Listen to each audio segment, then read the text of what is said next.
الحمدللہ رب العالمین والصلاة والسلام علی نبینا محمد وعلی آلہ وصحبہ اجمعین ومن تبعہم بإحسان الی یوم الدین۔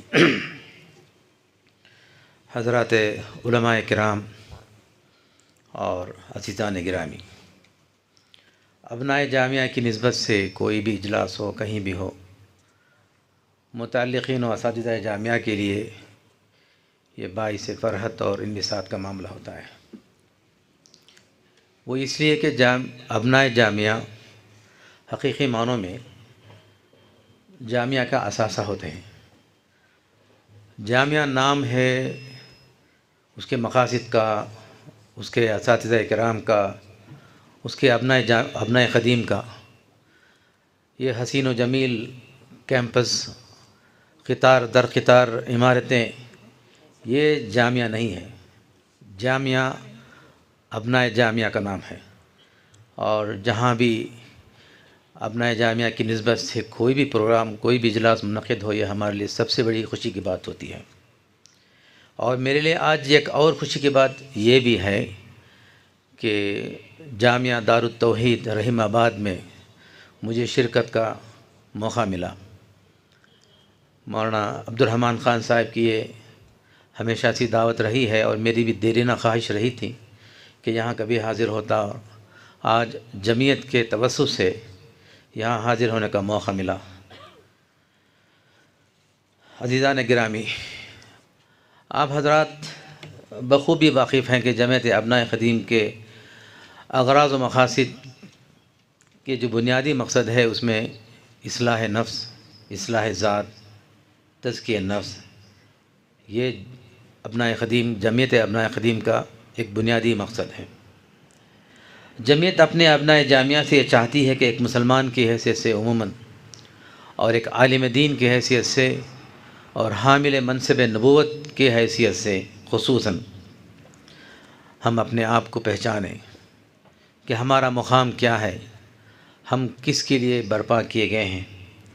اللہ تعالیٰ نے کروڑوں انسانوں میں علم دین حاصل کرنے کے لیے اور اس کی خدمت کے لیے ہمارا انتخاب کیا ہے۔ ذرا غور کیجئے کہ جامعہ میں جب ہم نے داخلہ لیا تھا، ہماری عمر ہی کیا تھی؟ ناشعور ہمارے پاس تھا کہ ہم نے جس میدان کا انتخاب کیا ہے، اس کا کیا مقام ہے، اس کے کیا تقاضے ہیں، اس کا ہمیں کسی کو شعور نہیں تھا۔ یہ تو بس والدین کی خواہش تھی، ان کے حکم کی تعمیل میں ہم سب لوگ جامعہ میں داخلہ ہوئی، لیکن یہ سوچا سمجھا کوئی انتخاب نہیں تھا۔ یہ اللہ تعالیٰ کا یہ انتخاب ہے، ہمیں اس حیثیت کو سمجھنے کی ضرورت ہے۔ اللہ تعالیٰ نے ہمیں ایک عظیم مقصد کے تحت ہمارا انتخاب کیا، اور اس میدان سے علم سے ہمیں جوڑ دیا ہے۔ ہمیں اس انتخاب کی لاج رکھنے کی ضرورت ہے۔ ہم حاملین منصب نبوت ہیں، اور اس منصب کے تقاضوں کی یاد دہانی اور تذکیر کے لیے جمعیت وقتاً فوقتاً اپنے اجتماعات کرتی آ رہی ہے، اور آج کا یہ اجلاس بھی انہی سلسلوں کی ایک کڑی ہے۔ یہاں جو باتیں ہوں گی وہ ہمارے لیے کوئی نئی نہیں ہوں گی۔ آپ حضرات اہل علم ہیں، آپ حضرات میدان درس و تدریس اور میدان ممبر و محراب کے شہسوار ہیں۔ آپ لوگوں کو یہ بات کوئی نئی نہیں ہوگی۔ ہمارا یہاں جمع ہونا اصلاح نفس اور اصلاح ذات اور منصب نبوت کے تقاضوں کی تذکیر اور یاد دہانی کے لیے ہے، جس کی ضرورت ہر زمانے میں ہر کسی کو رہی ہے۔ خود صحابہ کرام رضی اللہ تعالیٰ علیہ اجمعین کی اس ضرورت کو بھی محسوس کرتے تھے۔ حضرت عمر نے ایک مرتبہ فرمایا تھا، یا ابا موسیٰ ذکرنا ربنا۔ حضرت معاذ رضی اللہ تعالیٰ عنہ کے تعلق سے ایک روایت آتی ہے کہ آپ اپنے ساتھیوں سے کہا کرتے تھے، اجلس بنا نومن ساعتن۔ عزیزان گرامی، ہمارا میدان عمل جو کچھ بھی ہو، سب سے پہلے ہمیں اس کا استحضار ہمیں ہونا چاہیے کہ ہماری کوششوں اور کاوشوں کا واحد محور رضا الہی اور آخرت کی سرخروئی ہو۔ تزکیہ نفس کا یہ عمل کہنے کے تو بہت آسان ہے، سننے کے لیے بھی بہت آسان ہے، بظاہر بہت ہی آسان ہے، لیکن عملاً اپنے نفس کا تزکیہ اور اصلاح ذات کا یہ عمل عظیم مجاہدہ چاہتا ہے، جس کی اصلاح کے بغیر بڑے بڑے کارنامے اللہ تعالیٰ کے حضور ناقابل قبول کہلائے جائیں گے۔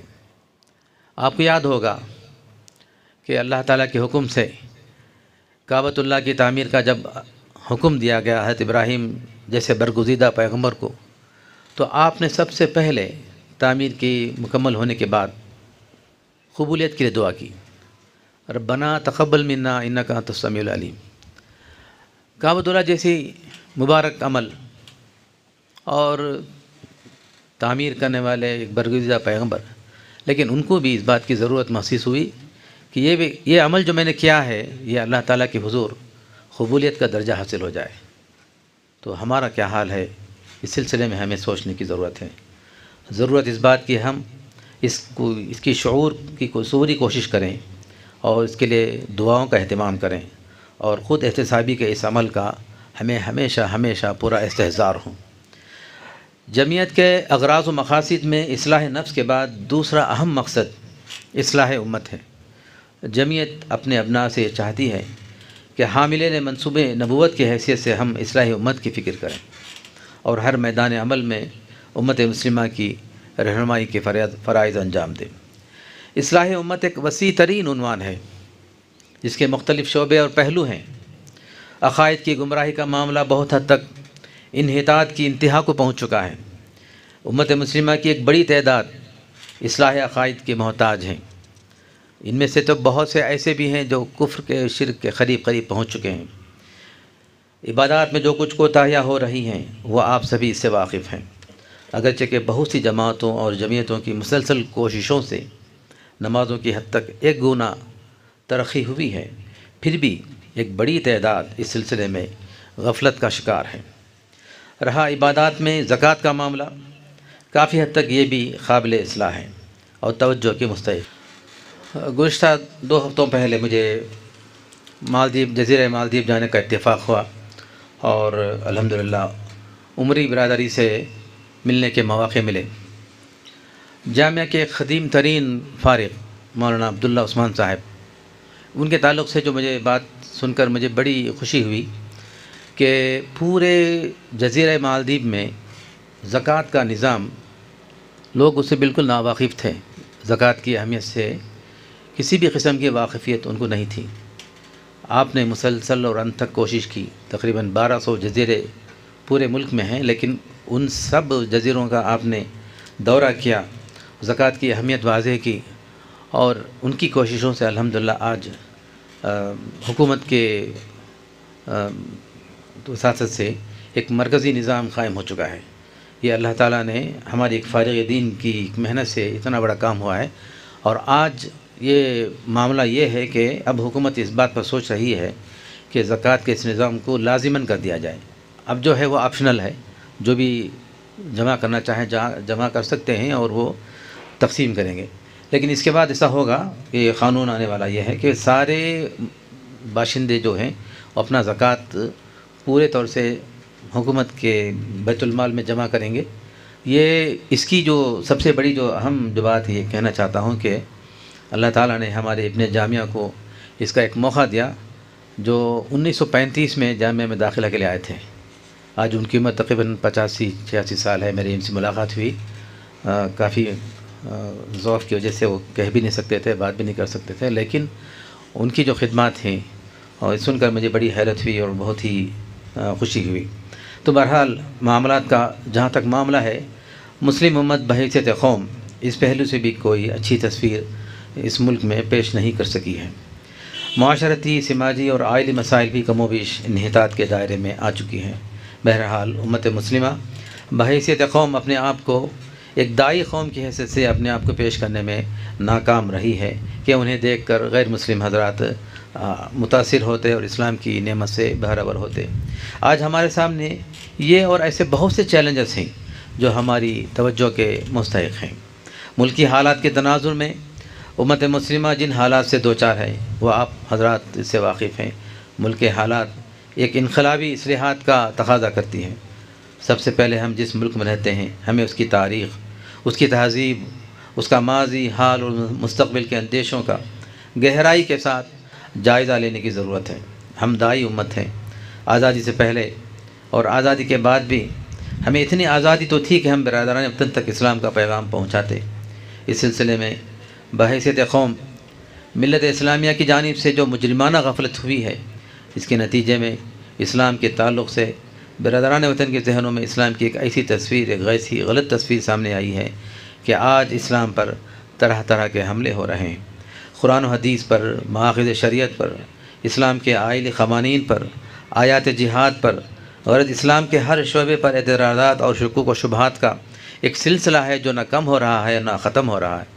اس پر مزید یہ کہ کچھ تاریخی مفروضات کی بنیاد پر امت مسلمہ کے خلاف نفرت کا ایک ایسا بیج ایک منظم طریقے سے آج سے تقریباً 70 سال پہلے بویا گیا تھا کہ وہ آج ایک تناور درخت بن چکا ہے، جن کی جڑیں مضبوط ہو چکے ہیں اور آج جن کے منفی اثرات ہر میدان میں ہر کوئی محسوس کر رہا ہے، یہاں تک کہ غیر مسلم بھی محسوس کرتے ہیں۔ اس پورے تحریک کی بنیاد مسلم دشمنی اور ہندو حیا پرستی پر ہے، اور اس نے اپنے اس منصوبوں کو روبہ عمل لانے کے لیے ایک منظم اور منصوبہ بند طریقے سے کوشش اور محنت کی ہے اور خاموش کوشش کی ہے، اور اس کے لیے جدید ذرائع ابلاغ کا بے محابہ استعمال کیا، جس کی وجہ سے ہم سے نفرت کرنے والوں کی تعداد روز بروز بڑھتی جا رہی ہے۔ آج ضرورت اس بات کی ہے کہ جس منظم طریقے سے نفرت کے یہ بیج بوئے جا رہے ہیں، اتنے ہی منظم طریقے سے غلط فہمیوں کے ازالے کے لیے اور نفرت کے ماحول کو ختم کرنے کے لیے ایک منصوبہ بنایا جائے۔ اتنے ہی خطبات جمعہ کے ذریعے، اصلاحی پروگراموں کے ذریعے امت کے ہر فرد کی ذہن سازی اور وسیع پیمانے پر ہونی چاہیے، اور انہیں تربیت دی جائے کہ برادران وطن کے ساتھ اپنے تعلقات کو ہم کیسے مستحکم کر سکتے ہیں۔ تعلقات مستحکم ہوں گے تو غلط فہمیاں دور ہوں گی۔ مشہور ہے کہ غلط فہمیوں کو جنم دیتی ہیں۔ اگر ہم غور کریں کہ برادران وطن کے ساتھ تعلقات کو مستحکم کرنے کے لیے ہمیں کتنے مواقع ملتے ہیں۔ اسکولوں اور کالجوں میں غیر مسلم طلباء کے ساتھ سابقہ پڑتا ہے، اسی طرح استاد کا شاگرد کے ساتھ، مالکوں کا ملازمین کے ساتھ، دکانداروں کا گاہکوں کے ساتھ، تاجروں کا ایک دوسرے تاجروں کے ساتھ، ڈاکٹر کا مریضوں کے ساتھ، یہ اور اس طرح کے کتنے مواقع ہیں کہ ایک دوسرے کے ساتھ ہمیں سابقہ پڑتا ہے۔ ان تعلقات کو ایک دوسرے کی غلط فہمیوں کو دور کرنے کا ہم ذریعہ بنایا جا سکتا ہے، اور اس طرح کے بہت سے مواقع پیدا کیے جا سکتے ہیں۔ اسلام میں اخوت اور بھائی چارگی کا ایک وسیع تصور ہے۔ ہمیں فقہ الاقلیات کی روشنی میں برادران وطن کے ساتھ سماجی تعلقات بنائے رکھنے کی حدود سے ہمیں خود بھی واقفیت حاصل کرنا ہے اور امت مسلمہ کو بھی واقف کرانے کی بڑی ضرورت ہے۔ قرآن نے ہمارے لیے اخرجت للناس کہا، اخرجت للمسلمین نہیں کہا۔ اسلام میں خدمت خلق کے وسیع تصور کو سمجھنے اور اس کے دائرۂ کار کو وسعت دینے کی بڑی سخت ضرورت ہے۔ شعبہ خدمت خلق ایک مؤثر خدمت کا ایک ذریعہ بن سکتا ہے، جس سے برادران وطن کے ساتھ ہم تعلقات کو مستحکم کر سکتے ہیں۔ جس منظم طریقے سے اور منصوبہ بند طریقے سے اس ملک کی فضا کو مقدر کرنے کی کوشش کی جا رہی ہے، اسی رفتار اور اسی منظم طریقے سے اس ملک میں امن کی فضا قائم کرنے کی جو جد و جہد یہ وقت کا ایک اہم ترین تقاضا ہے۔ اس کے لیے جمعیت ابنائے خدیم اپنے اپنے صوبوں اور ضلعوں میں کیا کردار ادا کر سکتے ہیں، اس پر ہمیں سوچنے کی ضرورت ہے، تاکہ یہ ملک امن کا گہوارہ ہو اور مسلمان چین کے ساتھ زندگی گزار سکیں اور شریعت مطہرہ پر عمل کرنا ہمارے لیے آسان ہو۔ بس یہ چند معروضات ہیں جسے میں نے اپنے آپ کے سامنے پیش کی ہیں۔ مجھے امید ہے کہ ان باتوں پر غور کیا جائے گا۔ میری دعا ہے کہ اللہ تعالی ہمیں اخلاص للہیت کی دولت سے مالا مال کرے، ہمیں تزکیہ نفس کی اہمیت کو سمجھتے ہوئے اصلاح ذات اور اصلاح امت کی طرف توجہ دینے کی ہمیں توفیق عطا فرمائے کہ ہم رب کی بنائی ہوئی جنت کے مستحق ہوں اور اسی کی بنائی ہوئی جہنم سے ہم نجات پا سکیں۔ وصلی اللہ تعالی علی نبینا محمد وعلی آلہ وصحبہ اجمعین، والسلام علیکم ورحمۃ اللہ وبرکاتہ۔